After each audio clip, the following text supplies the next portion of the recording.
Ladies and gentlemen, I believe it's about time to start. Thank you for being here. I have asked Mike Hardy, ex-councilman Mike Hardy, to give us the invocation, please.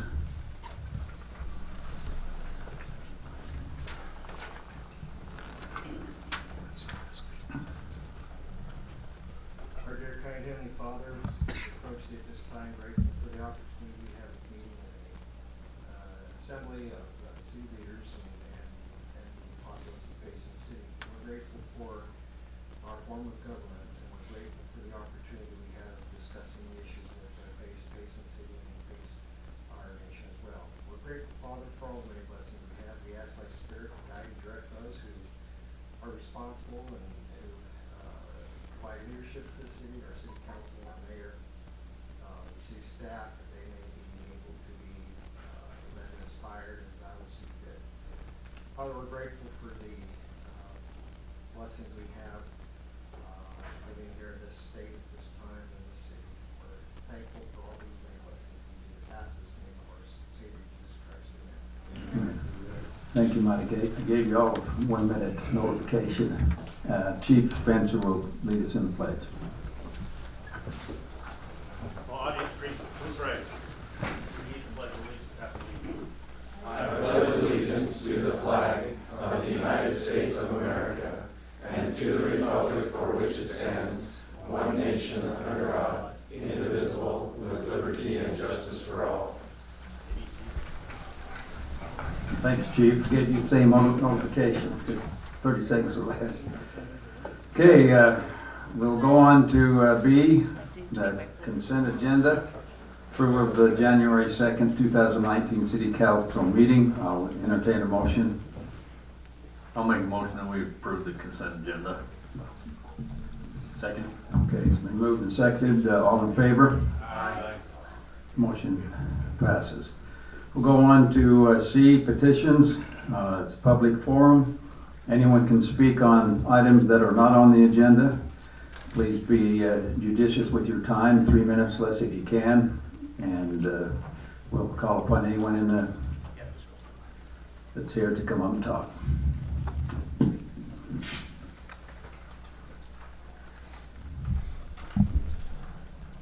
Need to come back up here real quick. Later on in the agenda, there's a discussion on Utopia that is going to be held. Don't know quite what the format was going to be of that, for that, so I felt that I'd just like to say a few things about Utopia, and then if I'm still around and you don't wax long in the meeting tonight, then maybe I can mention one later. But I think if there are no additional strings attached to what Utopia is proposing, from what I can read from the documents I saw, it might not be a bad thing. But when one thing that got me involved in the political process was Utopia, and the fact that they were asking Payson City at that time to sign on for some significant debt would be paid every year, and I don't know whether they're going to ask you to do that. From what I could read in the email, it didn't appear to me that they were asking for that, but I would sure be dead sure that they're not asking for a lot that's going to encumber the city a significant amount every year. Okay. So thank you for that offer. You bet. Would you state your name again just so that it can be on? Michael Hardy. Okay, thanks, Mike. Okay, we got the young man coming up. Thank you for coming up. I am Keller Beck, and I'm a part of the Barnett Elementary Student Leader of Lighthouse, and we are going to be having Leadership Day at Barnett Elementary, and I'd like to invite you all to come. Okay, want to come on up here and shake each one's hand and give us an invite, would you?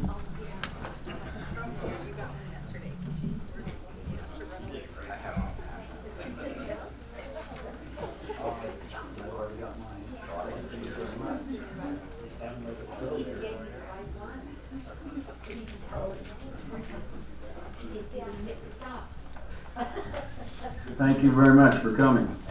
Just had a good mom. Yes.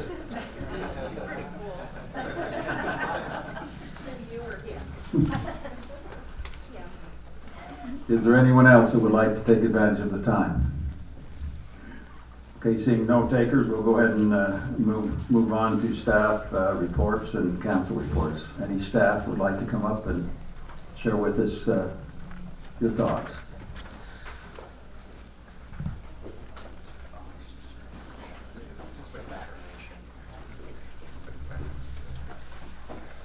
Mayor and council will be brief, but right now we've got 40 projects in the development process at some form, whether through annexation or under construction, so we have definitely picked up on development.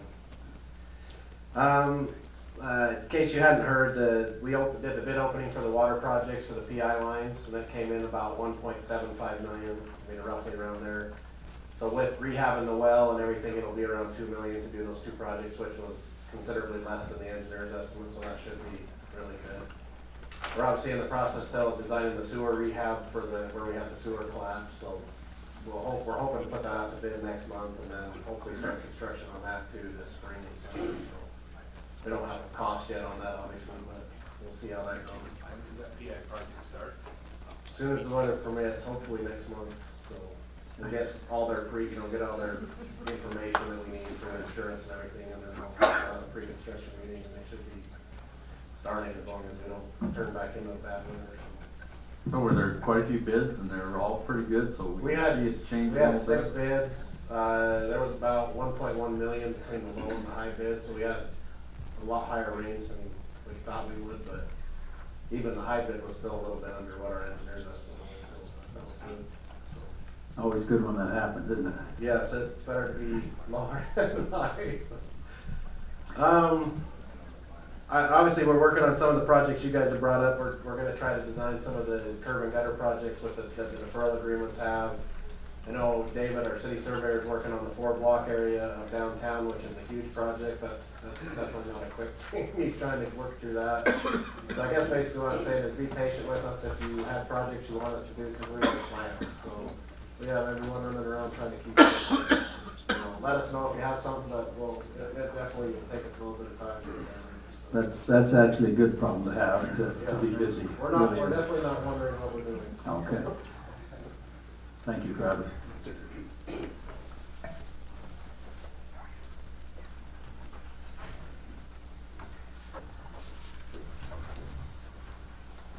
Members of council. Don't have much tonight. I just want to thank everybody for the outpouring support. Last week we had a fallen officer in Provo City. I got a lot of phone calls and a lot of emails of support, so I just want to thank the citizens for that.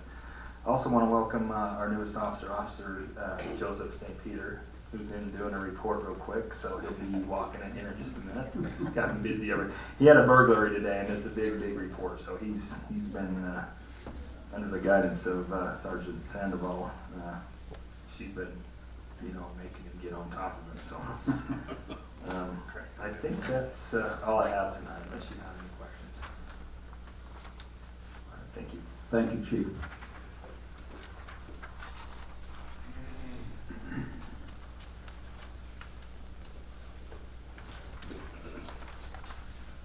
Mayor and Council, just to give you a couple items for your information.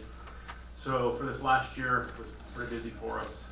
We ran 520 fire calls, so that's up almost 50 calls on that. And that doesn't include like the wildland fires. We just consider that just one big fire.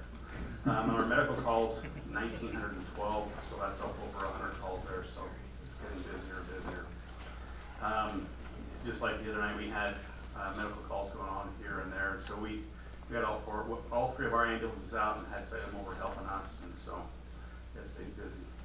Usually when we have one out, we have a second one out. And just to let you know, it's tough, but we have a lot of good firefighters, and a lot of them put a lot of years in, and some have been in 40 years, 45, 50, 55.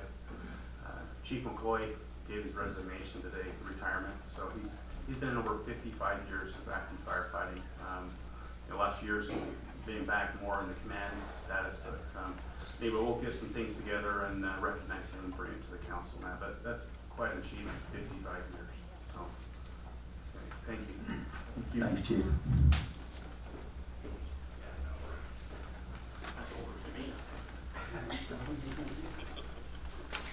And Council, just a couple of things. I've talked to most of you about the local officials day legislature. I've got most of you that can go register. That's January 30th. We'll have our youth city council there as well, so we'll be well represented. Also, the chamber installation banquet. You probably should have received an email today, but anyway, as part of our dues to the organization, we have a table that I think has 8 places. So if you guys will let me know if you're planning on coming, if a partner, and if we have more than 8, we'll buy the extra tickets, but just need to know who's planning on going. So check your schedule, check with, I knew you would say that. It came in the email. I think it's the 24th. So yeah, just check and text me or email me, let me know if you want to come so we can fill those seats, and if we need more, we can get some more. And then the last thing, Amanda and I went up to the Utah Film Commission and met with them yesterday. It was a good meeting. We had we were kind of the small city that was there. We had Salt Lake City and Ogden and Park City and Payson.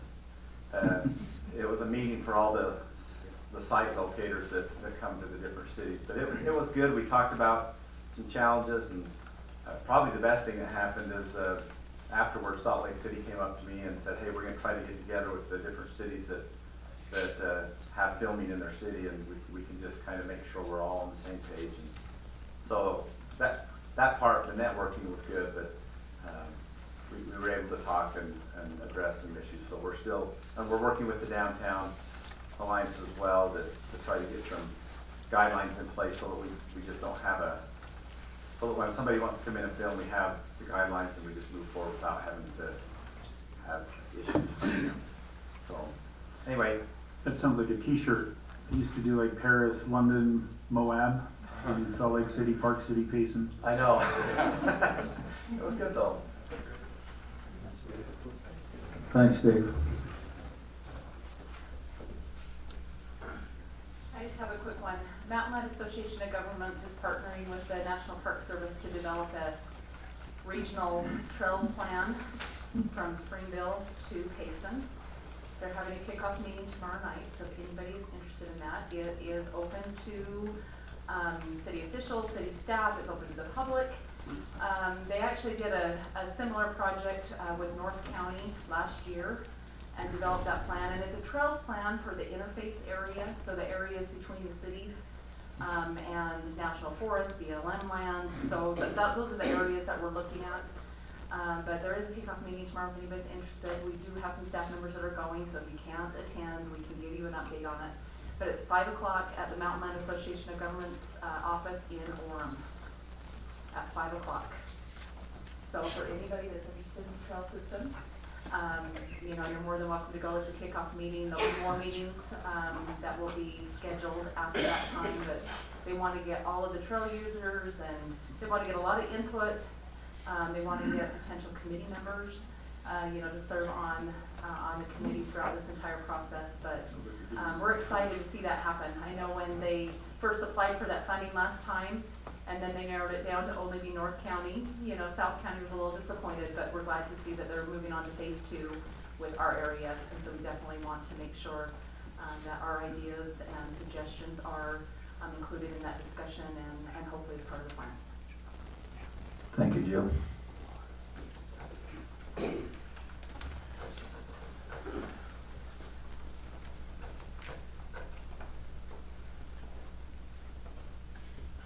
Mayor, council, and public, I just wanted to report on how well the library's coming along. I think we're gonna be able to open next Tuesday. Carpet's almost all the way in and we're putting shelves back in.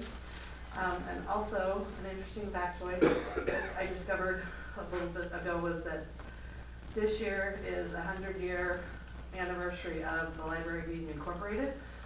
And so it's a great kickoff, and I want to thank you again for coming up with that funding to be able to update the library. Obviously, we haven't been in that building for 100 years, but there's been various buildings. So I made a copy of the paper from Petite Neat Town, and it tells a lot of the history that I was going to hand to you. And on Monday, January 28th, we're going to do a 100th birthday party and a ribbon cutting for the new team. Yeah. So we will get you some invitations when we have a copier back up and plugged in. And we'd love for Did everybody you to come. get that information to the Payson Chronicle? Like, that's a great. Such a good idea. Yes, we'll do that. Thank you. It's really interesting reading too, because there have been a lot of different places. It was actually originally approved to be a Carnegie library, but then Carnegie ran out of funding because of World War I. And so then we had the Colpus Club came up with the funds to start the first library. And it started earlier than that, but it was incorporated in 1919. So I did get an extra one for you. And do you have any questions for me? We're just glad that you're here with us and that things are going well. Well, and thank you again. Appreciate it. Oh, you weren't, I don't think you were at our branding meeting, and I was, I heard it was top secret. we had a couple of meetings. Well, so this is just to wet your whistle, and so you're jealous that you weren't able to come, but they kept talking about how amazed they were that there's paddle boards at the library. It's amazing. Yeah, they thought it was pretty cool, and I do too. They're coming back. They're in somebody's garage right now. They're coming back to the library, so. Yeah. Any other staff? Okay, yeah. We'll move on to council reports. Starting with Councilwoman Hyatt. So I've had dealings with Nestor and Daniel this last week, and they are just awesome. Nestor is like the kindest person. I cannot believe how kind he is, and I know he's not here, but I want to thank you guys for your help that you give everybody, and I appreciate the help that you've given me this last week. Are you saying Travis is not kind? I just said Nestor was very kind.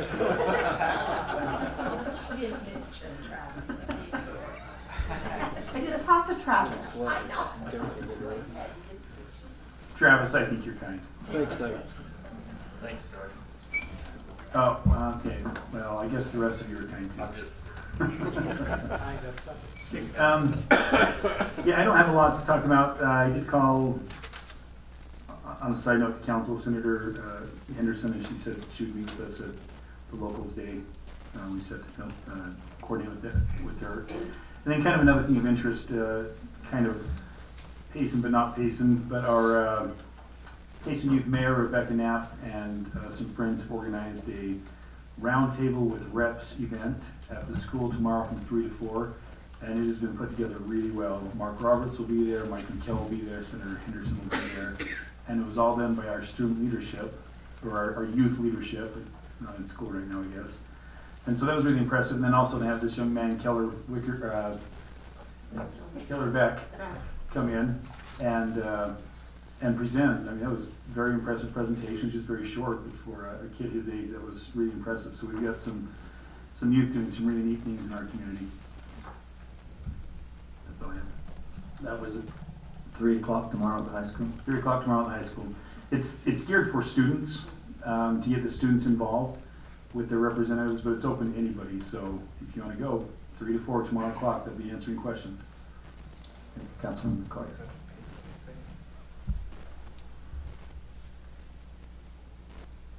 I I've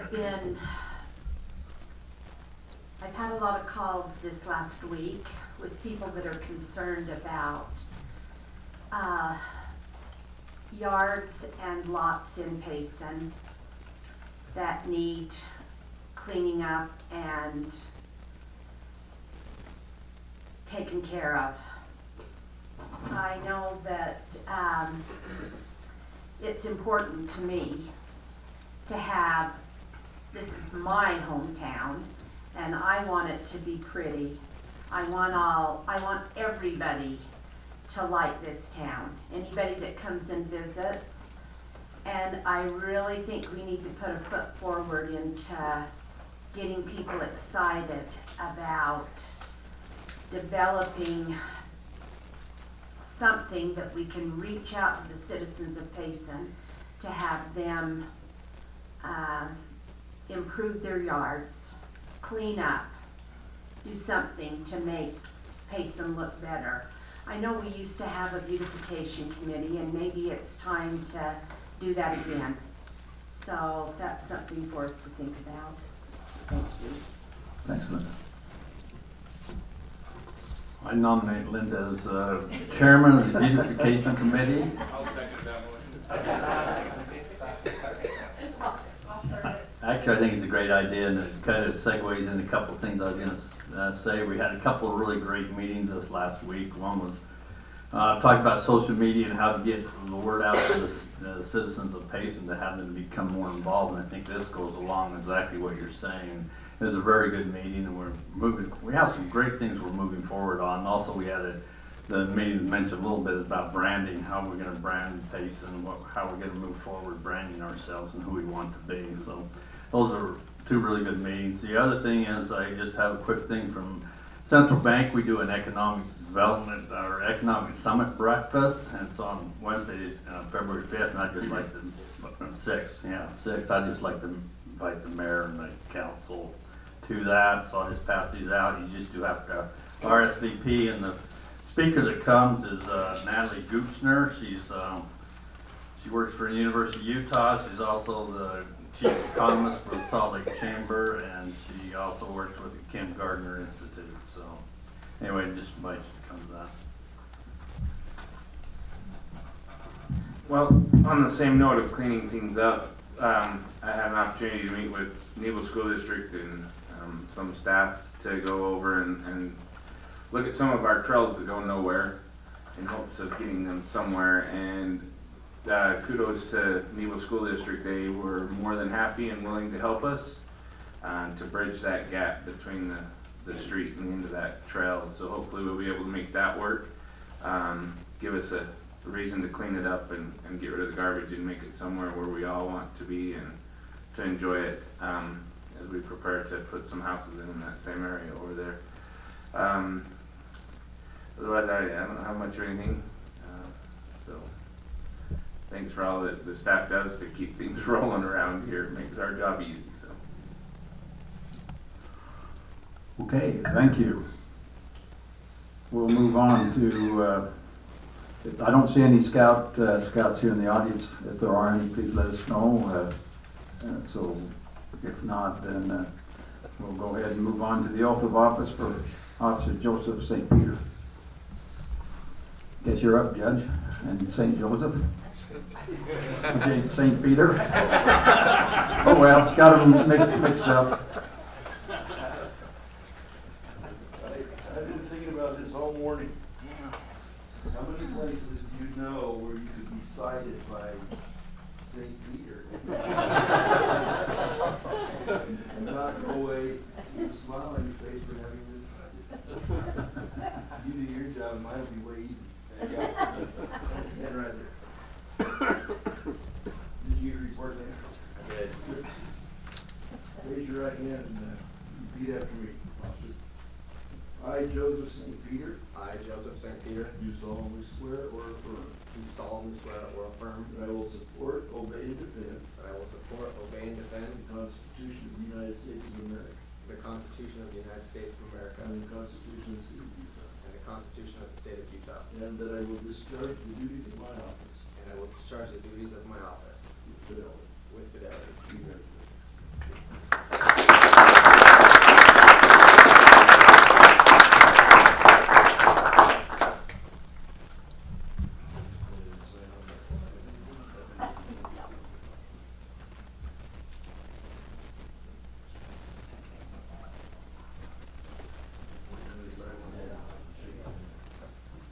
What high school? Welcome aboard. Thank you. There you go. So is there like a height requirement for our officers? I was looking back there and you're like all the same. I Payson talk. Okay. Thank you, Jeff. Just real quick, Tracy Zobel just asked where the representatives were coming. It'll be at Salem Hills High School in the choir room. If anybody was interested in that, roundtable and reps, in the choir room. And I just want to say something. The judge left, and I wanted to get him here while I was. That's why he left. I know, he probably knew that I was going to speak up. But last night, I sing with the Civic Chorale, which, anyway, you guys all know. And he said, if any members here, because you can't find a parking spot up at the high school, especially when it's a game between Payson and Salem going on. Go Lions, they beat them. Anyway, and no parking. So they park out on that no parking strip that's red. A lot of our old chorale members, so they don't have to walk so far. And Judge Dahlquist said to them, if you guys have a ticket on your window, please bring it in and our council member will take care of it. And yeah, I guess. And then I told him, he said, I'm swearing in a new officer tomorrow night. So I hope it's not him that put all the tickets on there. So anyway, officers, remember, don't put tickets on us up there. Tuesday nights. Thank you. We'll make sure there's an extra patrol. Okay. Remember, we're old. Okay, we'll go on to number 5. Yes. Update regarding final environmental impact study for Payson Main Street and Interstate 15 interchange. Is it Andrea or Andrea or? My name is Andrea Payson. I'm the consultant project manager. I work with Bunker. The UDOT project manager, Darren Bunker, is here tonight. We're happy to take questions after the presentation. Okay.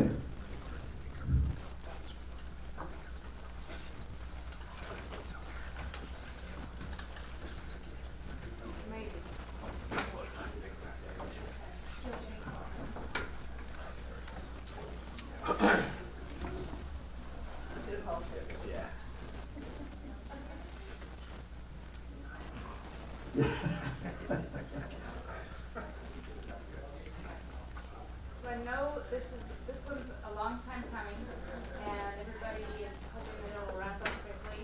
I'm happy to be here tonight to say that I think that we are very close. Wonderful. So hopefully this is good news. We did see, I am not showing a connection. Okay, what's going on? Here we go. There you go. Okay, perfect. We published the final environmental impact statement on November 30th. It had the same preferred alternative as the draft environmental impact statement, the graded ramps, and I'll show you a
which was expected, right?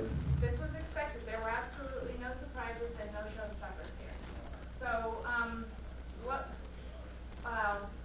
the agencies raised comments that we'll still have to work through. They gave us the option to work through it during the ROD, the record of decision, which is our next step, or during the permitting process.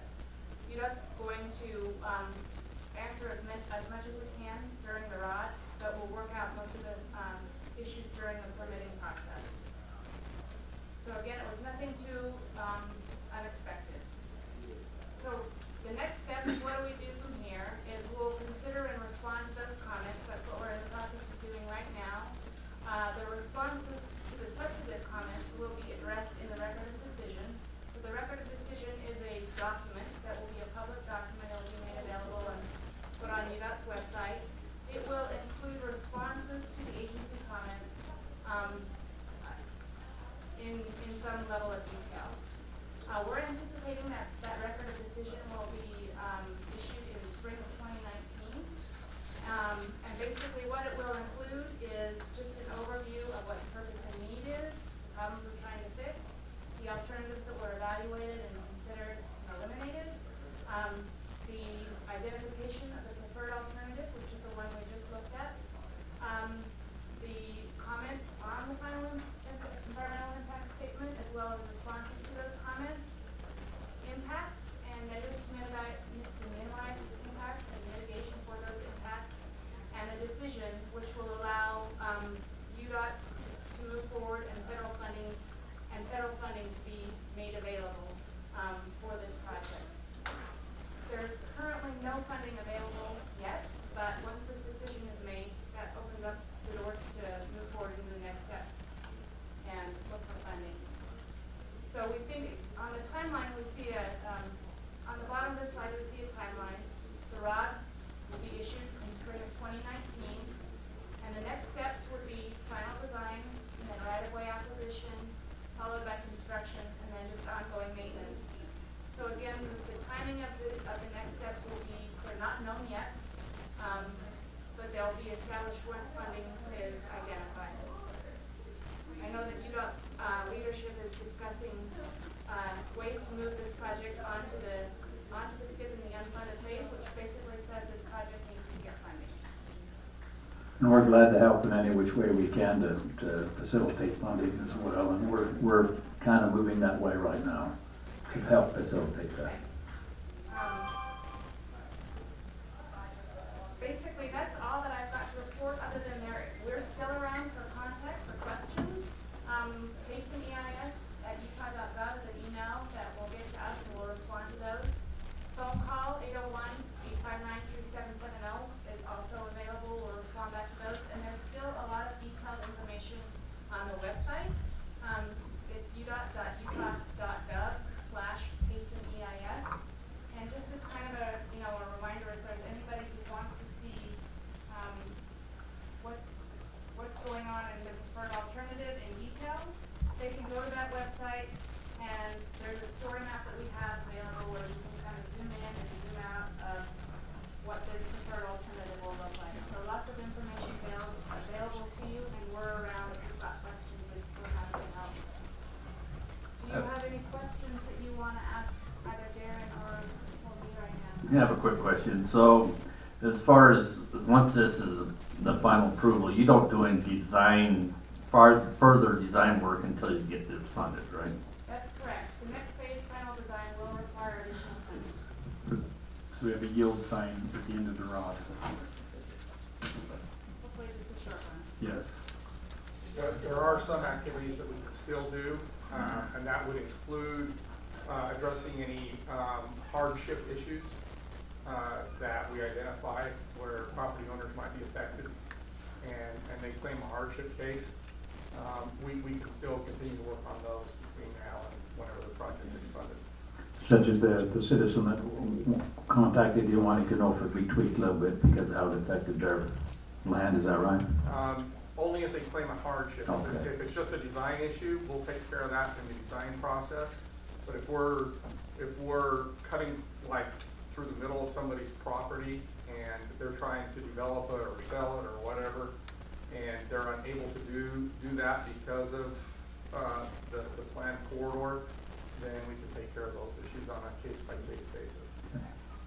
Now, it says spring of 2019. Can we be just a little bit? We are doing our best to make that early spring, but we want to just leave it as spring just in case. We're feeling really confident that it will happen in spring, and we're going to do our best to make it on the early end of that. Okay. Thank you very much. Thank you. Darren, thank you for being here. You're welcome.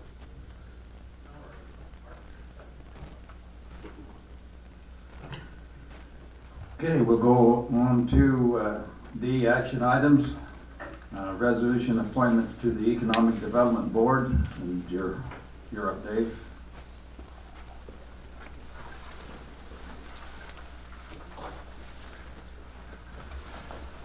Mayor and Council, in your packet is a resolution. We brought a couple of these over the years, but we did establish an economic development board. And some of the board members have stopped attending, and we revamped it. So currently, or what we're proposing is for the 15-person board, for the economic development board. The list is here. If we have any changes, we bring those to council for the update. But we're just revamping it now to make sure we're current with the council. I don't know if you have any questions with the names that are currently on there. If you want some more explanation, we recommend you adopt this resolution appointing the board member. Any discussion, council? I think it's a good list. We try to have a well represented from city, hospital, school district, business people, business park, chamber of commerce. So we've tried to spread it out. It's just not one group working together. I think we've added some good names. We've had one from the Chamber of Commerce, Andrew Cephalo, John Fro. You met him, seen him quite a bit. It's nice that some of these people come from a long ways away to help us in Payson. Todd Brightwell, I don't know if you know him, but he's the new person that the county has hired to do their economic development for the county, and he's agreed to be on this group. And then we have added Teresa, and also Dave Charles is a business owner. He just sold a business, and he's investing. He lives out of Spring Lake, but he's investing in Payson, and he's buying some apartments and land, and he wants to do stuff here in Payson. So I think we're adding some really good people. And we had some good people that dropped off. I can just kind of tell you the ones that dropped off is our ex-mayor Rick Moore and Rory Adams, Byron Bastian, Rhett Huff, and Father Nam. Russ used to be the economic development person for the county, so we replaced him with Todd Brightwell. I've met with the board, and I think we've got a very good mix of people there, and good brain trust for what we need to do for the future of Payson. Any other discussion? Okay, then I'll entertain a motion. I'll make a motion that we adopt the resolution appointing board members to the economic development board. And I'll second it. The motion was made and it's been seconded. Calls for a roll call vote, starting with Councilman Christensen. Aye. Aye. Aye. Aye. Motion carries. Now we'll move on to E, other discussion regarding Mountain Line Association and Government's Transportation Plan. Sean, thank you for being here. Appreciate it very much. All right. Well, thank you for letting me come present here tonight. I guess since I got this plugged in, this doesn't work. So if I'm not loud enough, let me know. So first off, let me just say, she said that something, I guess I can unplug this before we get, does that work? No, yeah. Okay. So, I was just sitting back there thinking. Sorry. Okay. I was sitting back there thinking that 20 years ago I sat up there as a planning commissioner in Payson. So I can't believe it's been 20 years. And Jill, who's 29, she worked here. So, you know, it's been a great time, so. You probably sat in these same 20-year. They look better now, so. They haven't changed since 1984 or 5 or something like that. Covering more of the chair? The 1950s woodwork, so. Anyway, thank you for letting me come present. So I talked with Mayor Wright. He came into our work the other day and said that there were some questions about our upcoming regional transportation plan that we're producing. And so I thought I would come and just go over a presentation that we've given to many of our committees. I'm sure Mayor Wright, this is all going to be not new to you. So Transplant 50 is our regional transportation fund for urban Utah County. Basically, every 4 years, we update the plan based off of population projections, employment projections, and so forth. And so we work extensively with your staff to try to figure out where are things planned, what's the latest development that's occurring, and so forth. So we try to get that all in there. Most cities don't plan out 50 years or 40 or 30 years as we do in the transportation world. So we do have to make some adjustments for the future. I think Payson's a good example where a lot of your land in the city is agriculture, but we know at some point it's going to turn over to another land use. So one thing I'll point out too is that if we want to build a project, say like the Payson Main Street Interchange project or any regional projects, they have to be in the long-range plan in order to be funded. And so that's sort of the first step to identify these projects. And a big part of that is what's called air quality conformity. We have to prove to the feds that we're not going to make air worse, and so forth. So Doesn't living make it worse? Say that again? It was a smart aleck comment. He was joking. Sorry. The nice thing is there are things in the future with cars getting cleaner, gasoline getting cleaner, that we project that it will get better than it is. But we do live in a basin, so our final plan will be adopted this June. So I have a video that I'd like to show you that we've created for this effort, and let's see if I can get it to work. Your sound back up. By the needs and interests of each community, including yours. Utah County will continue to be a desirable place to live, work, and recreate as we plan for the future. You know what? Sorry, I jumped to the end. Let's start at the beginning.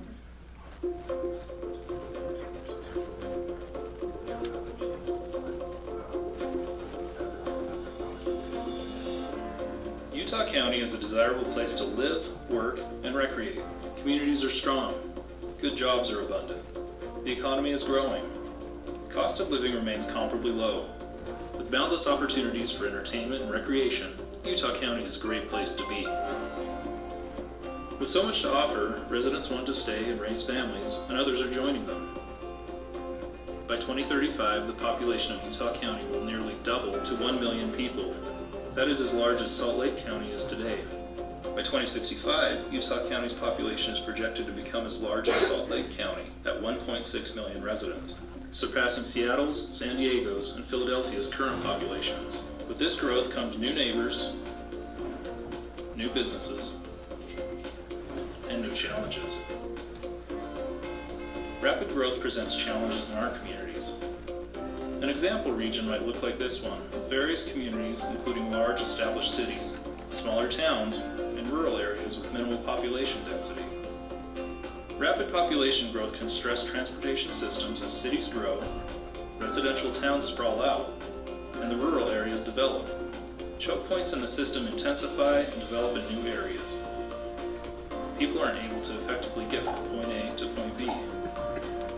Free-flowing communities become threatened by the inability of people to move efficiently from place to place. For those in outlying residential areas, the benefits of living away from the big city can begin to be outweighed by the hours spent in cars, increasing costs, and intolerable congestion. Increased accessibility and connectivity in these places increases efficiencies in transportation within and across communities. Connectivity through a grid, for example, generally provides travelers with several options for getting from point A to point B. and disperses traffic in areas where it would otherwise bottleneck. Transit solutions like commuter rail, light rail, buses, bicycle paths, and pedestrian paths provide connectivity and congestion relief.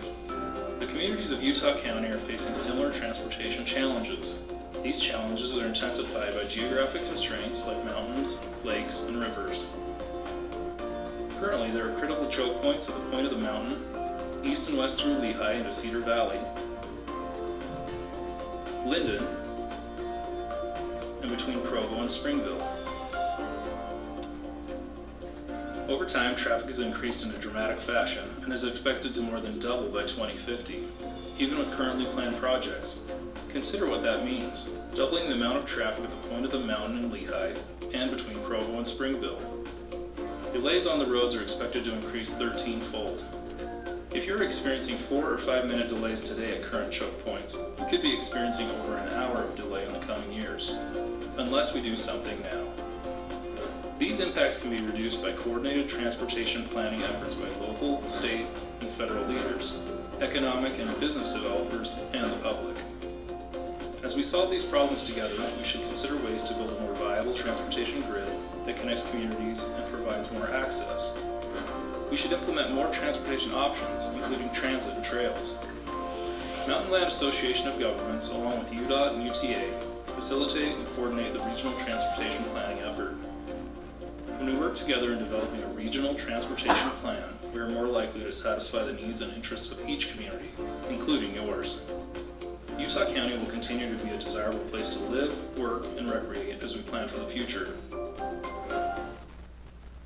Okay, so, two of the big takes out of that, of what we've learned through this process this go around, are one, the large amount of growth that we've got to prepare for this region, and then also it talked about a grid system, and I'll get to that in a minute, but that really surprised us as we started looking at what do we have in our county and what should we have, or what would be ideal to actually move traffic. So this map here is showing by county where the future growth is proposed. This is by the County Gardner Institute that produces the statewide projections. And so, two takes on this. Utah County, we had 1 million people by 2065. We're at 600,000 people today. The growth of Salt Lake, Davis, and Weber County combined is 900,000 people. So we grow more than the other 3 Wasatch Front counties combined, which puts a big stress on our area. So, and part of it is we have a lot of land. And let's see, 2/3 of our growth is our children's. So a lot of people like to say keep all those Californians out, but you know, they do help, but we're doing a lot of the work too. So, and then as it said in the video, Salt Lake and Utah County are basically equal by that point, by 2065. So another way to look at it is this chart showing the largest counties in Utah. The darker green is what we are today in population. So Salt Lake County is right around 1 million, a little over 1 million people, and we're at that 600,000 in Utah County. The lighter green is the growth between now and 2065. And so as you can see, somewhere like Washington County, which we always talk about the extreme growth in Washington County, it's relative to their area. They have a lot of growth, but they still don't even reach to where we are today in the future. So again, sort of a call to action for our elected officials to look at what do we do in Utah County over the next while. The next thing I'll show you is just our population projections by area. The map on the right, or left, I guess, here. This is showing today's 2017 population. The colors are density. So as you would expect, Provo and Orem are a little more dense than the rest of the county. And then up the I-15 corridor out in Eagle Mountain. 144,000 people live in the South County today. 127,000 live Lehigh westward, which just 10 years ago wasn't anywhere near that. So in the future, the West County grows to 430,000 people. That's what all of Utah County was at the Olympics. So to put that in perspective, the South County is at 390,000. So again, these areas have a large amount of land, and they're basically where people can go by that point. So If I zoom into these, and I'll zoom into the Payson area so that you can see an area of interest, then it shows your population today, and this is just a little bit high. I know you're closer to about 21,000. And then out in the future, in 2050 is what we're talking about now. So the state produces projections to 2065. We're going out to 2050 in this planning effort. So, and then if you zoom in even further, you can look at individual zones of how many people are in each of those zones and the density. So this presentation is online if you're interested, and we've worked with your staff and asked them to vet these kind of things. So I'm going to pass this and go to the next. So this next one is just employment, and it's basically a similar story. The core jobs are along the I-15 core, Provo and Orem. Continues in Provo and Orem in the future. We do get more jobs in the south, but it's more going up into Salt Lake where you really do have the core jobs. And our historic growth. So now getting into the grid system. If you look at Salt Lake County, these maps were created in the late 1800s, and they were really railroad maps, but they sort of help tell the story. In Salt Lake County, the road system, it grew outward from Salt Lake City, right?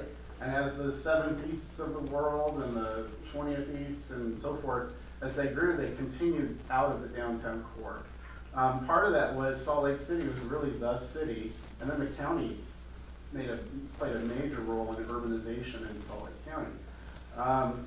Sandy was probably the next city, and that's sort of where it starts to fall apart, right? The regional planning didn't happen as much in the South County as it did in the North County.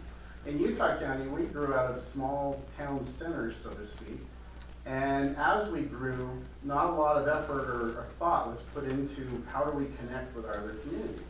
And so the main roads were the state highways, connecting at diagonals and so forth. Now, it doesn't help that we got a nice C formation of a mountain range and a big old lake in the middle of it, right? But that sort of gave the history of how we connected. And there are very good examples of how we have not connected in the county. So last spring, we held transportation summits with the city councils and mayors and planning commissioners to try to get input on this next long-range plan. And we got a lot of great ideas from that, which I'll show you here in a minute. This map is showing our current highway Institute of Transportation, or what is it? I've gone blank, but it's basically the Institute of Traffic Engineers, Transportation Engineers. They produce what they say the ideal highway grid should be in an urbanized area. And so the red roads, freeways are every 5 miles, the large arterials are every 2 miles, minor arterials every 1, and then collectors. This is Utah County today, so we have one I-15, and we're missing a lot of those green roads up in the North County and in the South County. So those types of facilities are not there. Obviously, we're not going to build this. This is just a representation of the land area that we have. Another way to look at it is the hierarchy of our road system. Most trips start as a local road. You go onto a collector type road that gets you to the arterial and onto the freeway. And so in our county, it's the freeways and those main arterial roads that we're lacking, plus just that connectivity.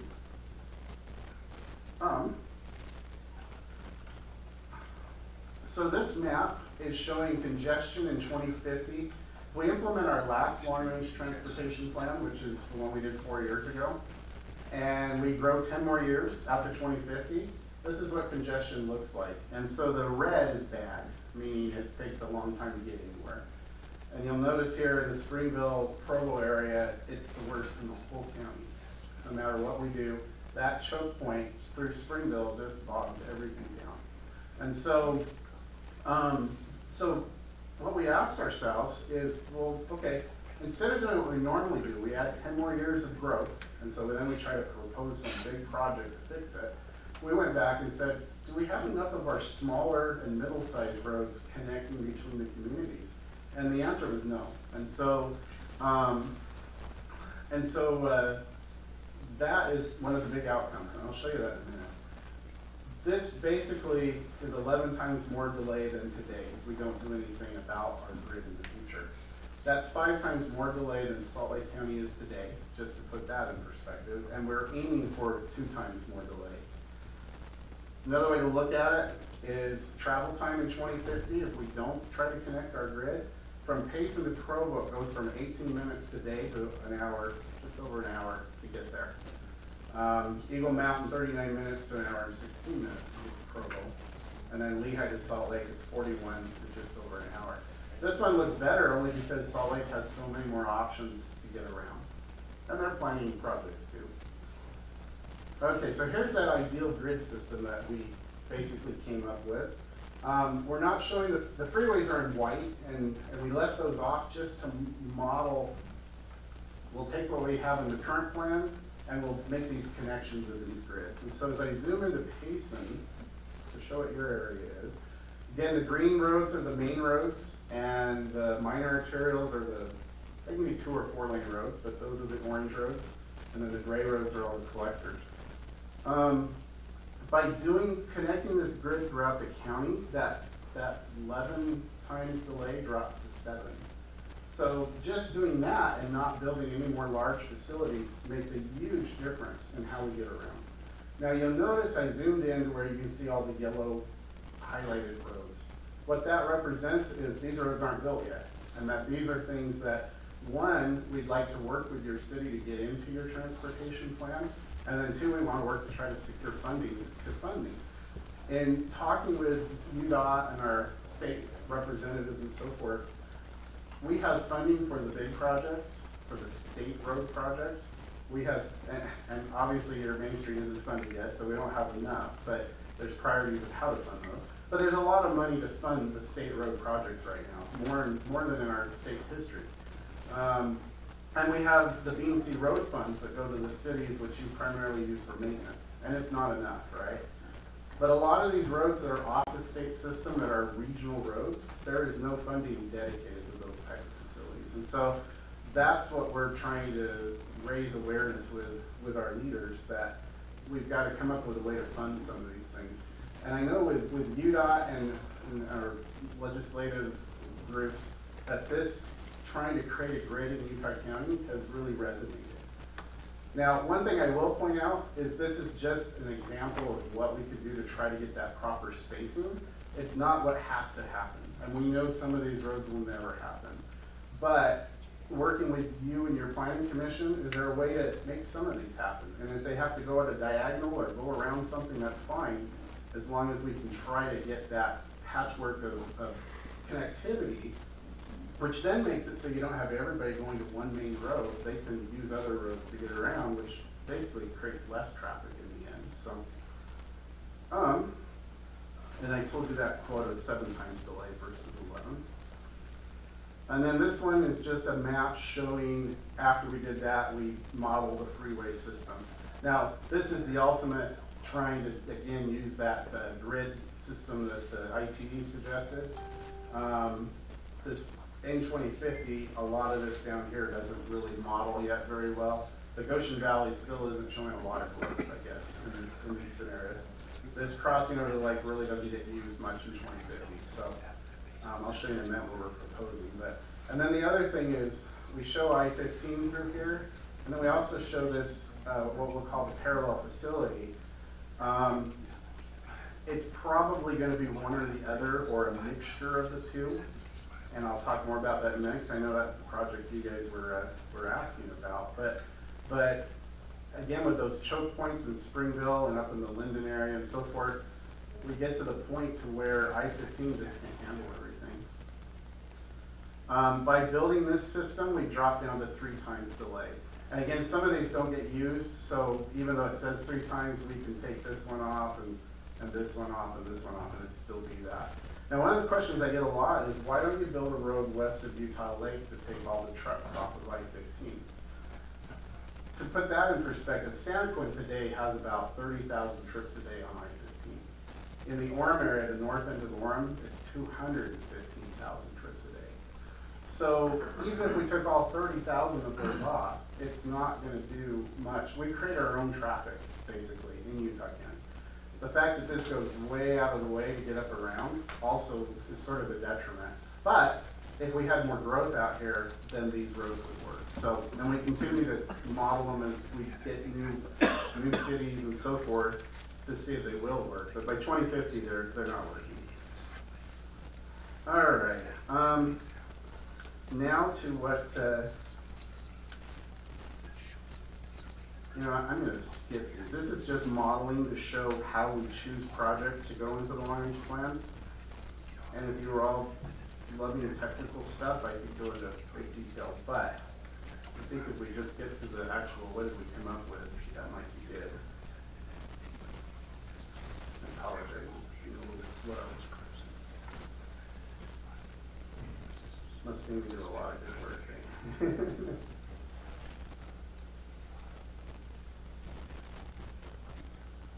All right, just to step you through, in the next 10 years, this is what our next plan is showing is needed in the South County.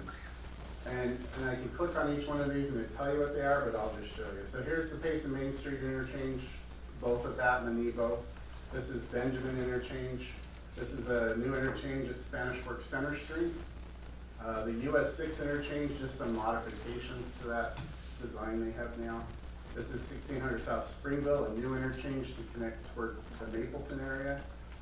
This is that interchange in Springville going to Mapleton. And then this is a railroad structure in Provo. I won't go over the whole county unless you have any specifics you want to ask me. Highway projects in phase 1. So next 10 years, we show the Nebo Belt route from Highway 198 to the interstate. Elkridge Drive connection up to the Benjamin exit. US, what is ETA on that one is? On the Elkridge project? Yeah. So the county has, they're in the right-of-way purchasing right now.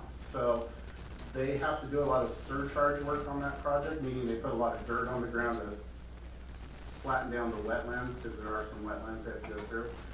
And so they're thinking that this time next spring, construction will actually start. So hopefully this fall, they'll start putting the surcharge dirt out there and then start construction next spring. So I don't know how many times I've said something like this and then, but the fact that they're actually buying property is a pretty good sign. So this also then in phase 1, some improvements to US 6 in Spanish Fork, 1200 West in Springville, which is a new arterial road between Provo and Spanish Fork. This is the road the new Walmart's on in Spanish Fork. And then this new road over to the Mapleton area. Phase 2 interchanges, which are in blue. Let me just zoom in just a little more. We do have your 8 South interchange on there and some improvements to the Santa Quinn Main Street interchange. Both of those interchanges, they function well. They're not ideal in that they're not nice new modern interchanges, but they do handle what's being at them at the moment. So those are the only interchanges in the South County that we're proposing. Highway projects, and this is the one that I think you wanted me to talk about tonight. So this thicker line here, this is saying that in the next 10 to 20 years, something has to be done with I-15. And it could be that they add what's called frontage roads on each side of it. It could be that they do what's called a collector distributor, which is similar to Salt Lake County at 21 at the Spaghetti Bowl going into Salt Lake. You get off the freeway, but you're on a side freeway. It could be a freeway within a freeway, which is express lanes that are separated from the main line freeway. Or it could be a parallel facility, and meaning that you build something from the Payson area across Provo Bay and up through the Provo-Orem area. And so when I met with the mayor this week, his concern was that in our last plan, we had what's called a vision project, which meant it wasn't assigned to a phase, but we had showed from about here up, crossing Provo Bay into Provo, a road, a future freeway, basically. And the reason that we changed that identity this time to saying we need something done, but it still needs to be determined, is that Provo and Orem have never bought into how do we connect that road over Provo Bay into Provo and Orem. And so rather than show a freeway at their doorstep, we felt that it was good to step back and say, we need to study this with UDOT and the cities involved to try to come to a consensus of, are we building a freeway to cross into Provo, or are we gonna do improvements to I-15? Now, one thing we could do with this line, it's not on I-15, as you can see, I-15 is right here. We sort of just put it between the two projects to try to show that it's out there somewhere. I know it doesn't do the best representation. Everybody's like, what is this? We could try to follow the alignment of that past project in our last plan for a while and let it swing into Provo that way, if that's something that would be more helpful for you. It is in phase 2 this time, whereas before it was out past the end of the plan. So we have identified that there's a major need for something in the future. So Provo's concern is loss of land as you bring that over the bay and into Provo? Is that what they're? So they've already built up a lot of housing out in this area, and the only way that it really could go is along this red, it's called Lakeview Parkway, which is their new sort of west side belt route out toward the airport. This road's already built to University Avenue. And so we probably have to utilize that corridor to make it work. There's also the June Sucker Preserve in that area. So there's a lot of issues of trying to get it through that area.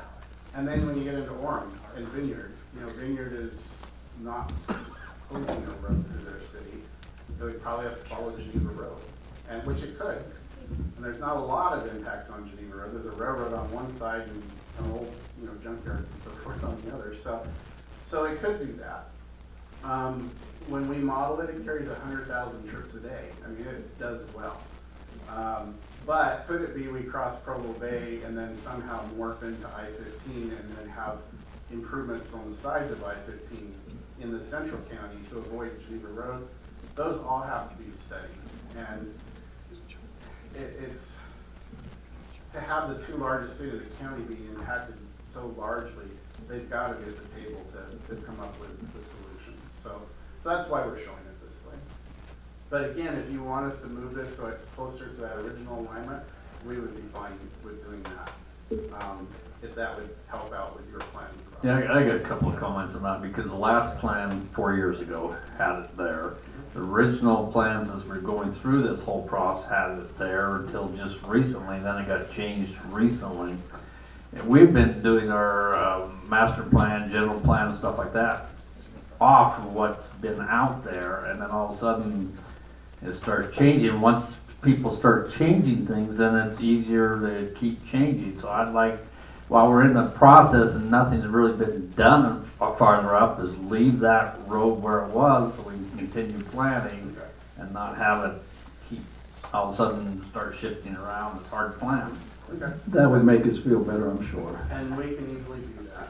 Once we get up into here, I'll probably morph it back closer to I-15. And we realize this is in the planning stages, but as Councilman Hewlett put it, it's just reassuring. That's all, I guess. There's a lot of farmers out here that disagree. Oh, yeah, I understand that. But as you said, as time goes on, things will have to change some. I know, but And when they want to sell, they'll be very happy. one of my most lively meetings ever was about that project. Anyway, okay, we will make that change. The only other things in the second phase is the 198 through Payson. And again, you just finished a study on that. We show the demand to go to 4 lanes. So we got 10 to 20 years to figure it out. And if it never happens, it never happens. But we do show that there's that demand. So this road right here is the phase 2 of the Needle Beltway. So you're coming off in phase 1 from the freeway. Elk Ridge Drive sort of handles what Elk Ridge and all them need for that 10-year period. This is coming up into Spanish Fork under 2300 East, it's called, to US 6. In phase 2, US 6 becomes a freeway in Spanish Fork. And so this road here connects for all this growth out here right up to 6 and up to 15. So we show that being we show that being well used, right? So, and then this is the Benjamin Exit Road and connecting over into it. So those are helping to create that grid of the regional grid in the South County. I got a quick question on that. Sure. Bottom part going from Salem up to Spanish Fork to Highway 6, right, This one? right there, yeah. So if you're going, having a freeway from Spanish Fork up to the Highway 6, Right here. so if you had to cut it off there, a lot of people will, if they want to go Highway 6, they'll cut across there and only go up to Spanish Fork, is that right?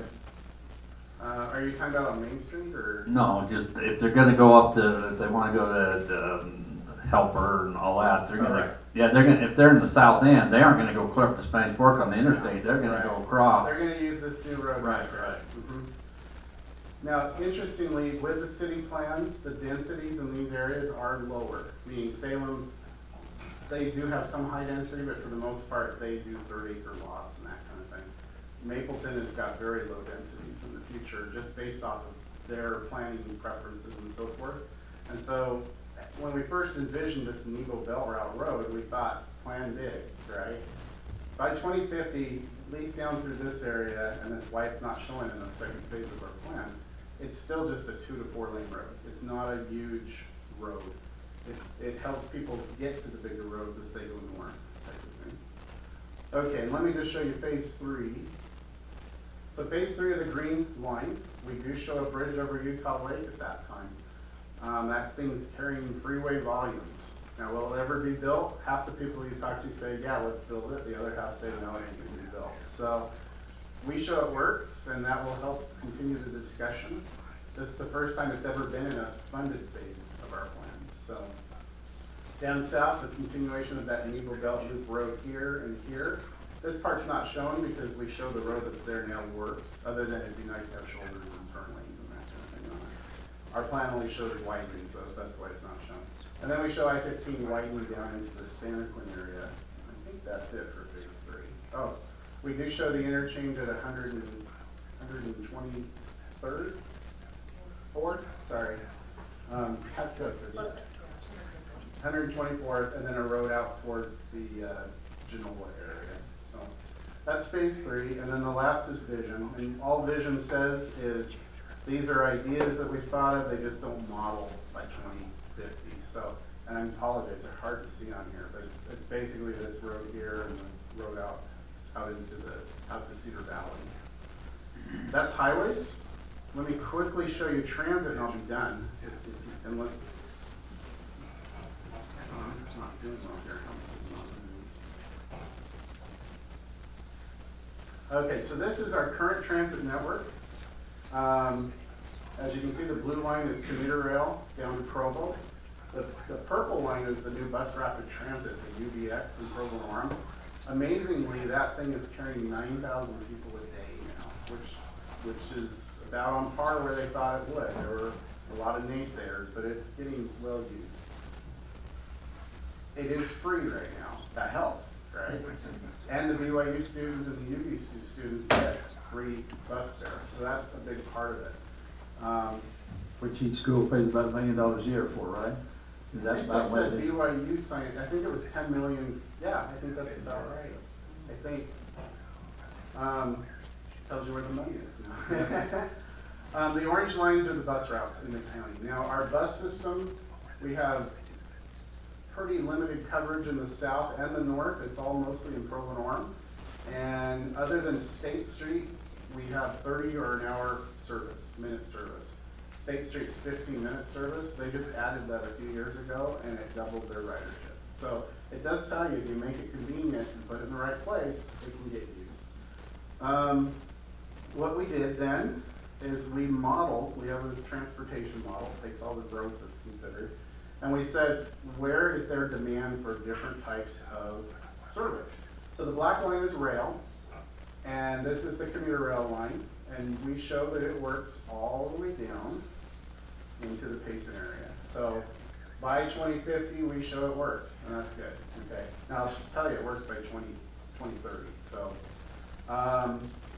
the other black line that you can see here in the north is the light rail, which is the tracks line that comes out of Draper, Sandy, and Salt Lake.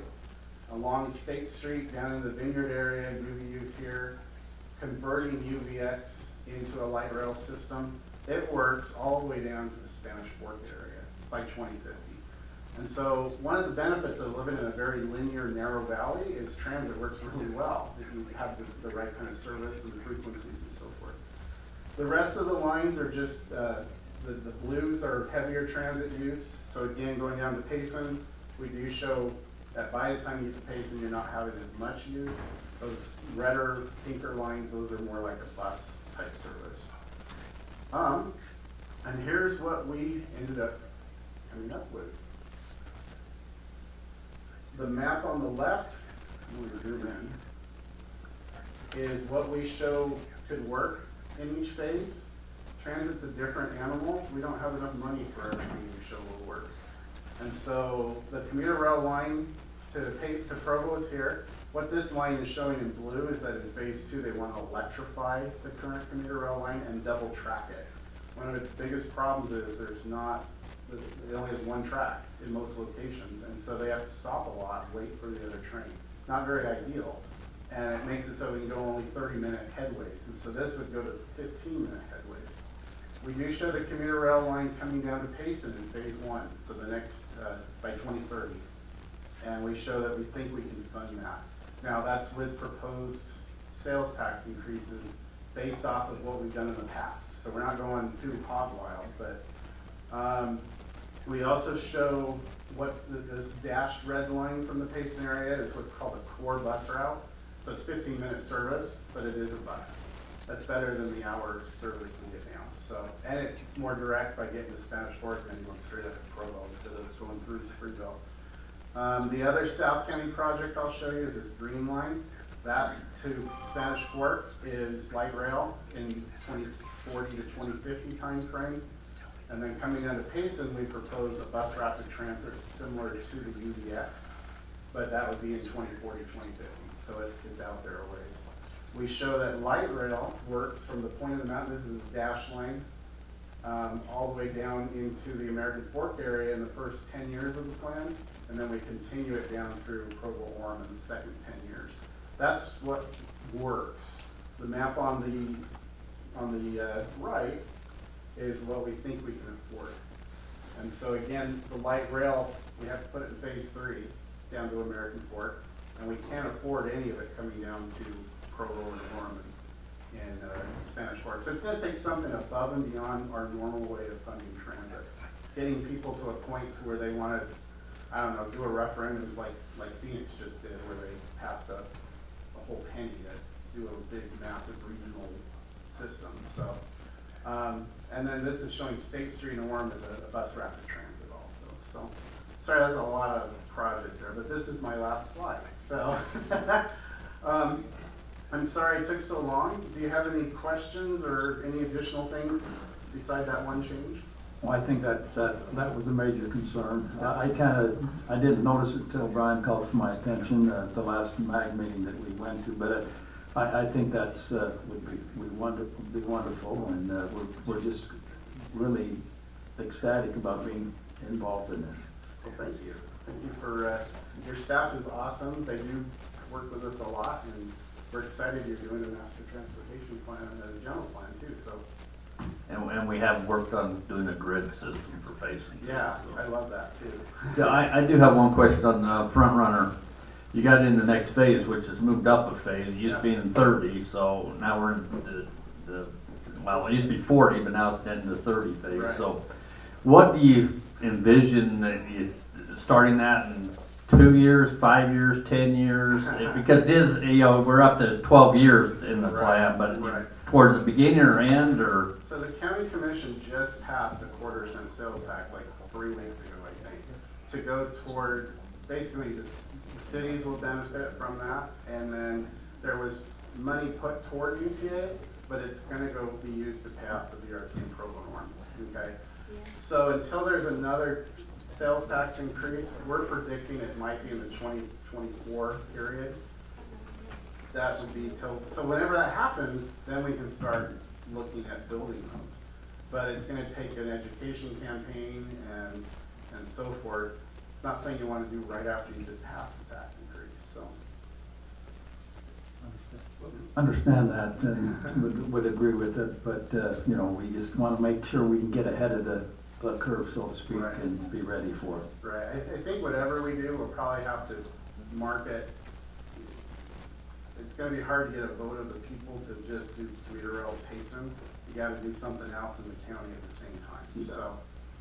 so we'll give them something. Will Any the, other- if the Olympics come, will that fast track any of this? Will there be any possible federal money that comes in addition to what we thought about? You know, when the last Olympics came, there was a lot of talk of federal money for the roads. They were building I-15 in Salt Lake at the time.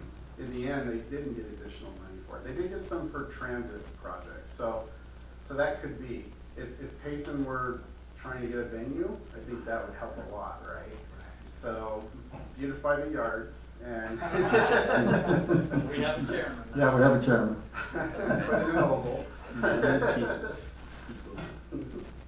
Okay, thank you, Sean, I appreciate it very much. Thank you. Okay, we're ready to move on to number 2, discussion regarding Utopia.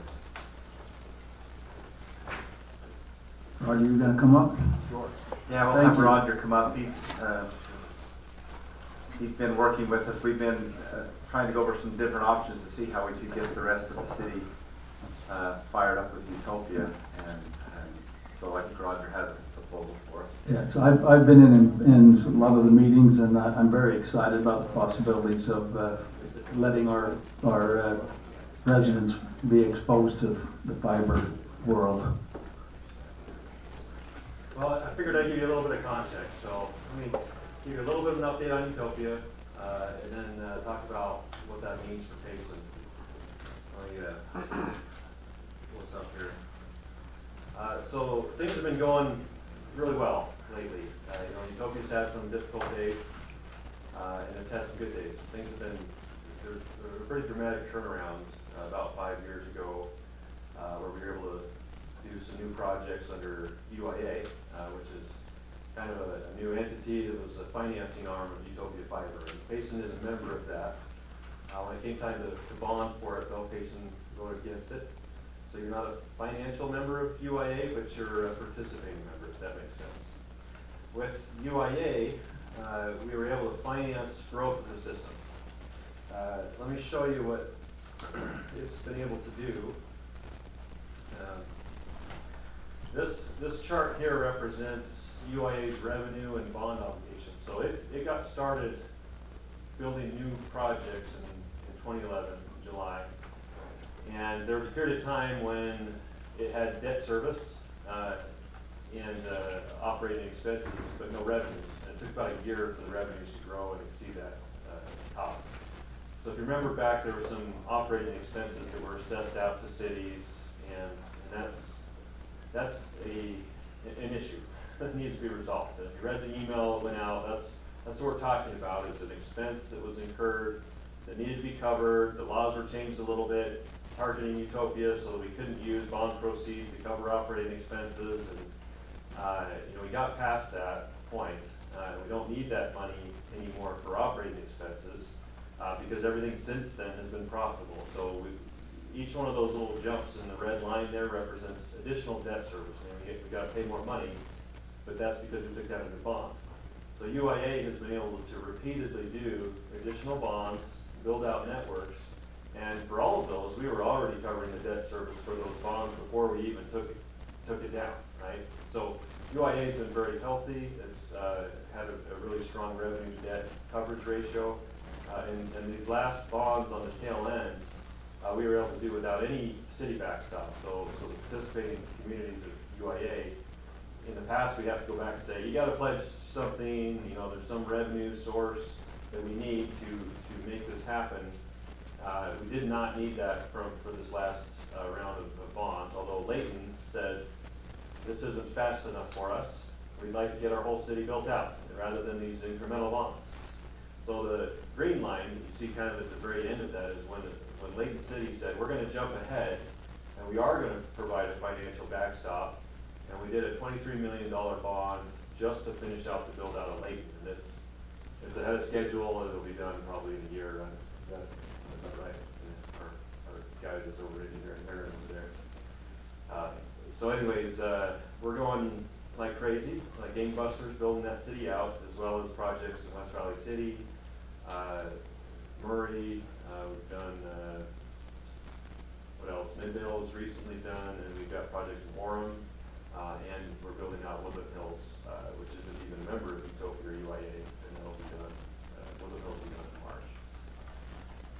We have a different arrangement with them, where they're essentially doing their own financing for the project, but it'll get all the services. So that's where UIA is at, and we say, okay, what are we gonna do with that? How does that affect Payson? Well, UIA, if it just keeps doing these incremental bonds, we'll do another one this fall, and we'll have another $20 to $30 million, and we'll build the cities out that have remaining areas that aren't completed. But because Payson is not a member or a pledging member of UIA, it's on the tail end of projects to be completed. The cities that have backstopped UIA's debt still are on the hook for much of the debt. They would get priority. So status quo build out would actually build out the city of Payson, but it would probably be 4 to 5 years before, probably 3 years before you see construction start, and completion 4 to 5 years out. So that's status quo. Status quo is not great. Demand is up. We're getting more people asking about this thing and demanding it, wanting it than we've ever seen. Let me just show you a little demonstration of that, because we see it in the form of take rate. And so this is our subscribership on the system. This is between Utopia and UIA projects, but you go back just a few years, it starts at the end of 2014, so the end of 2015. And that shows us about 13,000 subscribers, and it is dramatically growing. We are building out the network, but the take rate, which is the number of people, relative to the total, or the number of subscribers divided by those that could sign up, is growing everywhere. I mean, even cities like Linden, which is at the top of this, and this is all addresses. If I just show residential, this one here. A little better reflection of success of city. And what we're basing a potential project with Payson on is just the residential. Even cities like Linden, you continue to grow and add subscribers everywhere. The demand is continuing to grow, and we're adding customers. And we're expanding the footprint. So that's kind of the reason for this dramatic growth of subscribers. So it was a little difficult when we were first asked about what can we do with Payson? This is a map that shows the areas of Payson that can get service. This Payson 10 area was the most recent one we did about a year ago, year and a half, not long ago. And it wasn't a lot to do because most of it had already been built, but it was left. When things went south with Utopia and the original project, projects literally stopped in their tracks, and contractors blocked off the jobs, and stuff was just left there. And there's quite a bit in the city. There's quite a bit that's built in these areas. You see these routes that are blue and red. They're not done, but if you were to go out there and look, you'd actually see a steel strand cable between the poles, but there's no fiber on it. But that steel strand is a big part of the cost of installing it. And you'll see boxes, and you'll see other equipment. They're all partially built, and we'd love to go finish those. It's from a money return on investment perspective, it's the best areas we could build in any of the Utopia cities. But it's really hard for us to go take money that was backstopped by other cities and put that in Payson. There's got to be some obligation from Payson to support that. So we say, what's the fair balance?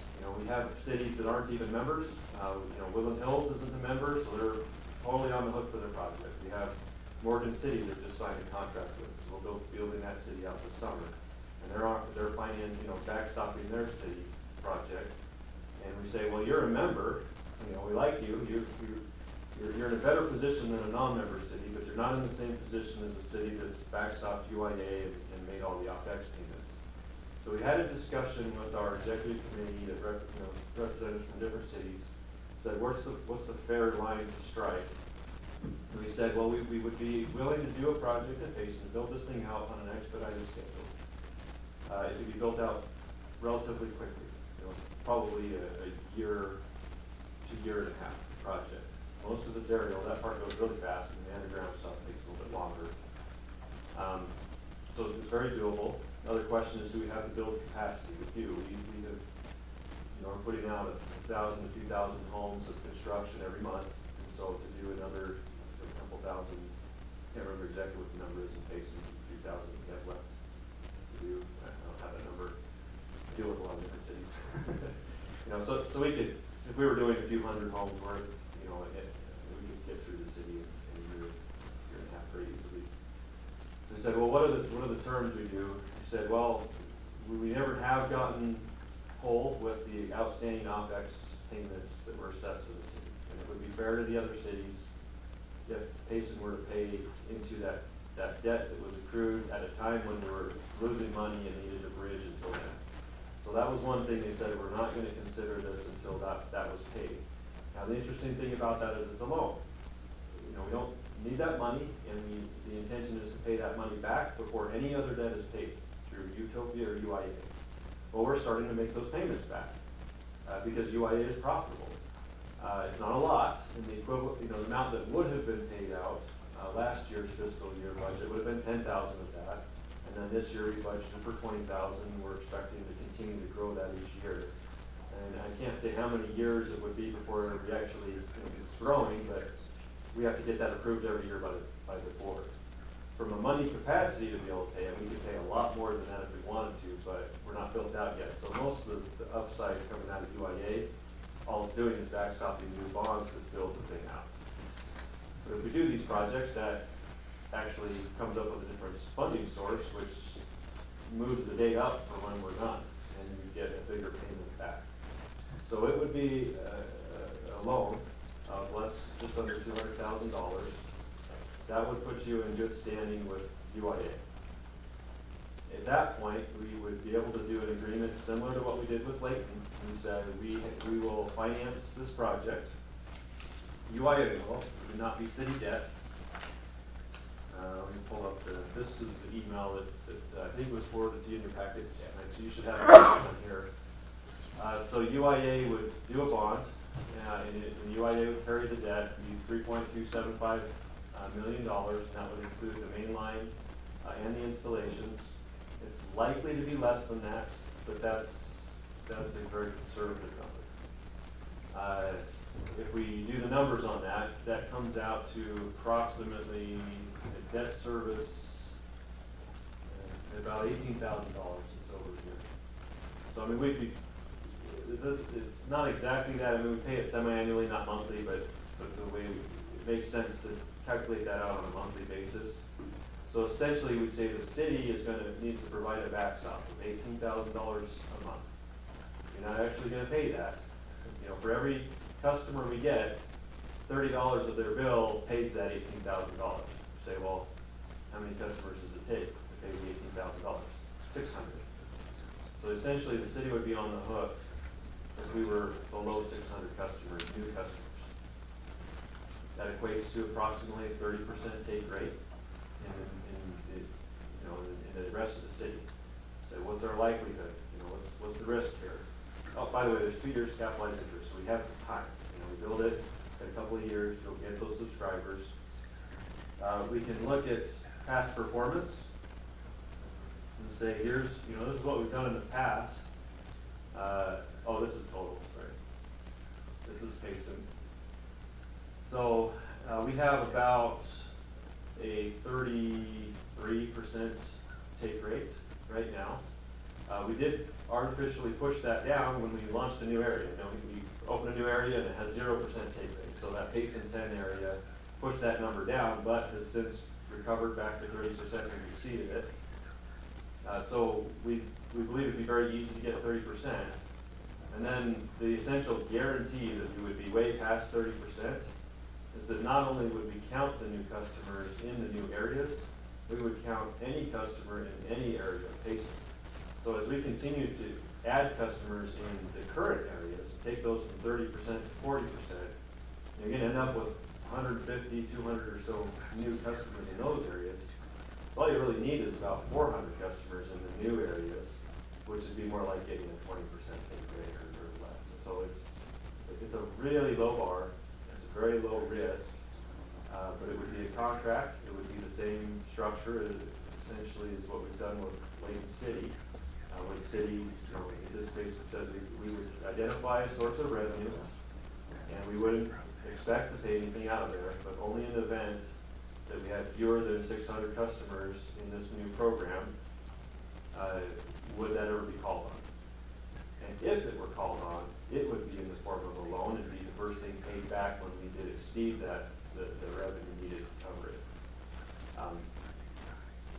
We think that's the lowest bar we can put out there. You know, it's a lot better than if you were a brand new city, because they don't have the existing areas to benefit from new subscribers or anything like that.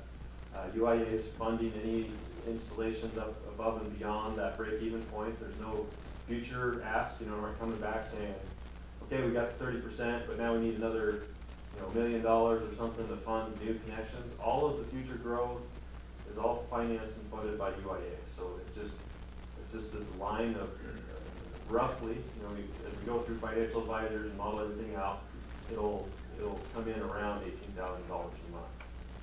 So that's kind of the two things that we would need to expedite this. We could move on it very quickly. We could literally be done with this thing built out in a year and a half from now, if there was interest in moving from this. I think we first talked about it, we're like, we don't know how, we're really, really busy, and we are very busy, but we're ahead of schedule quite a bit on our other projects. So we're very confident we can continue the pace of build that we've been doing, which we could very easily work Payson's construction project into our calendar without impacting it impact it, but it might push it back to normal schedule instead of ahead of schedule. I think it's an exciting thing to contemplate. I know there's an awful lot of interest out in the public. I've talked to quite a few people, and I believe they're ready for that type of ability to have. And as you say, I think the bar is quite low, that the risk that we'd be taking. So I'm very excited about the possibilities. I have a few questions for you. Yep.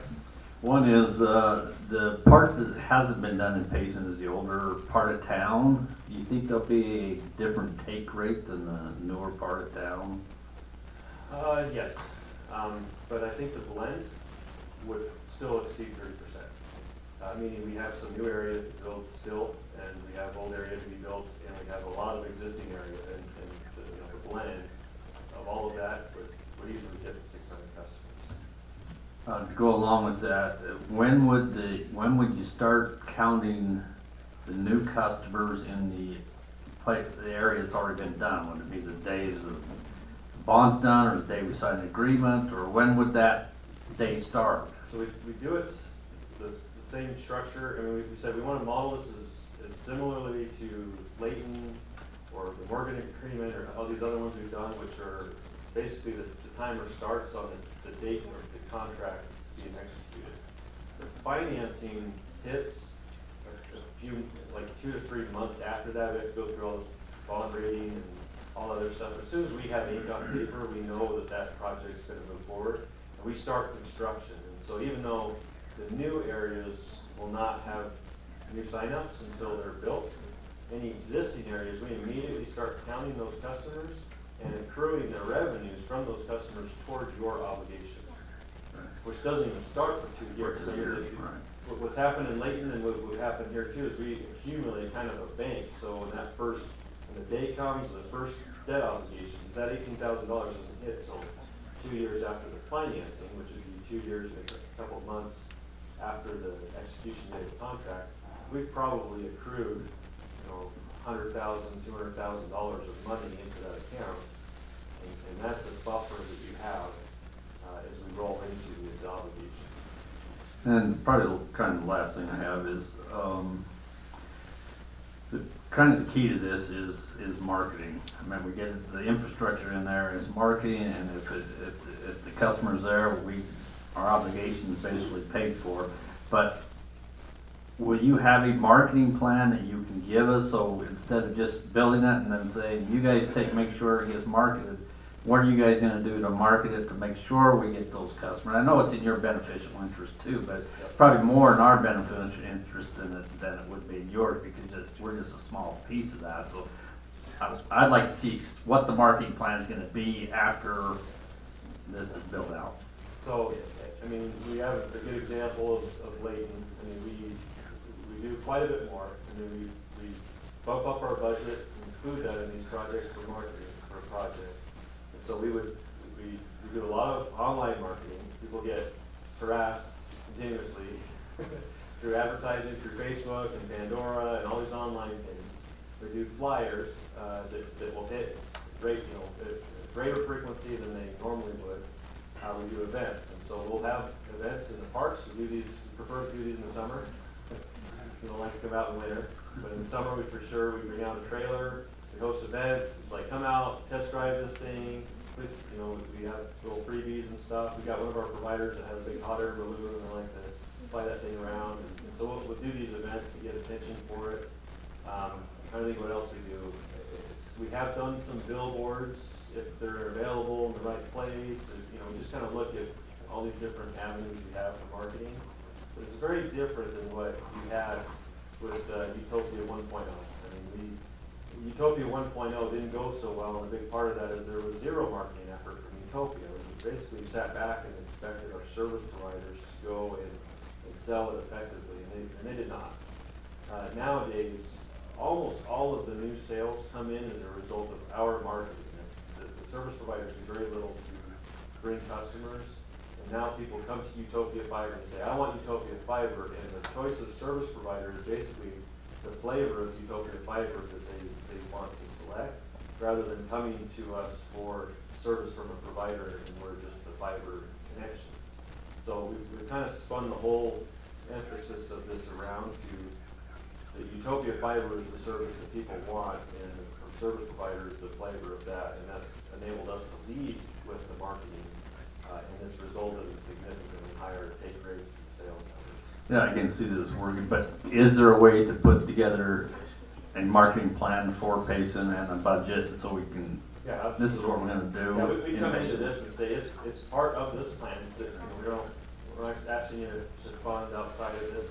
We have had cities do their own efforts. We've had cities do videos and promotions and other things like that. We hope to do that, but we can come and say these are very specifics of what we would do as part of this project. You know what your competitors' take rates are in the market? Like in Telepop and CenturyLink and all of those, any idea? So Telepop is actually a service provider in Utopia now. Oh, are they? Yeah, Okay. They knew about 6 months ago. Oh, cool. So, I mean, it's guessing, you see most people on cable and DSL, although it's migrating. I mean, the DSL customers are dying off quickly, and Comcast is eating them up for lunch, and then we're kind of taking from those customers. And then we don't really lose customers to anyone. I mean, our churn rate's less than 5% annually, which is the best in the industry. We're top rated in the state. We're 4.4 stars on Google, which is way better than anyone else. And so, you ask people, well, what about Comcast? And are they a threat? No, they're our best salespeople. They're upset. I thought that was CenturyLink, one of your best salespeople. Well, they're pretty good too. I mean, we constantly try to improve. I mean, we can sit back and say, yeah, we're the most wanted service in the state, but we want to do better.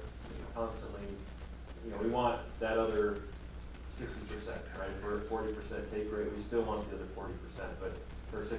But even among those, that's all being split up among CenturyLink and Comcast and all the wireless providers, which I would be fairly confident saying if we're at 30% in the city, we're probably already the #1 provider. If not, will shortly be, because we're trending up when everyone else is trending down. I guess I do have one more question on thinking forward with G5 coming. How would that affect if Verizon gets into G5 and you get this high, you do fast through? Yeah, so we get that question a lot. The nice thing is we actually really like wireless providers, and whether it's mobile or fixed wireless, most of them use us. And so none of them are, from the mobile carrier perspective, none of them are pitching 5G as a home service replacement. It's the next generation of what will feed your mobile device. They kind of toyed with the idea of that becoming a service for homes, and they quickly back off of that. And all the technology leaders like the Ericssons and Nokias and Huawei's that build the equipment and design the platforms for 5G, they say this doesn't have capacity for home, primary service at homes. Maybe as a last resort, or maybe rural areas might work here and there, but the problem with those is that they still aggregate things back to towers, which is, it's better with a small cell than it is with a big tower, but you still can't take 100 homes back to a tower and share that connection and provide sufficient capacity for, the 50 devices in every home, aggregating back to a wireless router in your house, and then feeding that with a wireless router back to a small cell. Even with 5G, it's insufficient for home service. So it's out there, and then I say, well, it's good, we love it. Well, that's because we get a lot of orders from the wireless guys to connect the towers. So just this morning we got another order for a new tower. So we do get revenue benefits from 5G, and yet really don't see any competitive threat because it's not a replacement for primary service in homes. Let me ask this question real quick. First of all, I have Utopia and I love it. So when I ask this question, don't take it the wrong way. But one of the complaints we've had in the community with kind of the leanings that many of the people have is the city's going to take and put in $216,000 annually, and we're choosing one company to put it into over another company. Like what happened, like how good would CenturyLink be if the city gave them $216,000, or how good would be, so we're choosing. I'd say ask Woodland Hills. Yeah. Yes. Yeah. Well, I love it, but that's like that's a political viewpoint that a lot of people have in the area is, should the cities be choosing a private provider as their exclusive provider? Yeah, so we've been, a lot of these other projects, that we're talking to, or even moving down the path of like Woodland Hills or Morgan City, they issued RFPs out there and said, we would love to see any alternative proposal come to the table. And there were proposals from CenturyLink and from other, telephone providers and cable companies and other things that showed up. And for the most part, they demanded more money from the cities to do the project and gave no guarantee of service or price. It was like, really? You just want free money? Just want money. And there's no obligation. And literally that's what their proposals look like. And so you could give the same money to CenturyLink and you get nothing. You could give 10 times the money to CenturyLink and you might get them to upgrade their network and charge you way more for it. I mean, there'd be a little bit of this, but nothing that would really solve any significant needs of the city. The difference between us and Woodland Hills is that Payson is actually an owner of this product with the other cities, but we actually own this. That's like having our own power department. We actually own the power department. That's, I think, a good reason to choose this one over others, whether we have the potential down the line of reaping those benefits. Yeah, that might be the most important point to be made is this is your system. Every dollar that you've ever paid towards a Utopia bond obligation or anything else is not booked as this money is gone forever. This system, Utopia and UIA, we book those as outstanding obligations. As we get money and grow this network and get increased revenues, we will start taking it down, those obligations and paying the ongoing payments. And then once we're able to take those ongoing payments, we'll start paying back on the old obligations, anything you paid for in the past. So any financial benefit to the organization is ultimately a financial benefit back to the city. It's just hard to see that right now because most of the upside is still going into the growth. Right. But we will be done with Utopia Cities in about 4 to 5 years. And then that payment, that debt offset jumps up significantly. We say, well, is that going to cover everything? Well, it's not, unless we were to add additional cities. And so you see that happening, and it will be happening at an increased pace.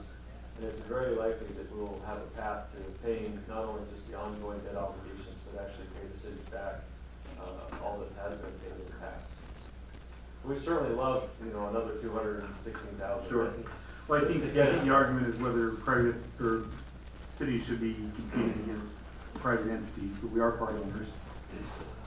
There's a question whether they should have done that in the first place. So with cities the way they are now, like that is as much of your infrastructure as your sewer and your plumbing and your roads and things like that, I think. But that is a question that I will have to answer, so. Comparable, Spanish Fork, they own their own.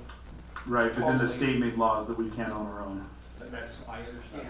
Right. Right, so we're kind of, right. But if you want to which compare is done. across, that would be a good comparison as to ownership of their own. If you were not doing Utopia and were doing CenturyLink, Well, what the choice question is whether we should be doing it at all. Well, that's my point. Yeah. If you want choice, then Utopia has many choices on the fiber. If you want CenturyLink, that's the only choice you have, and they've got you right where they want you, and that is not good. That is not good for me as a member of the public. And they would not allow any of the services on their fibers. Right. So they have you locked in. Am I saying this right? I don't want to take words and put it in your mouth. Right.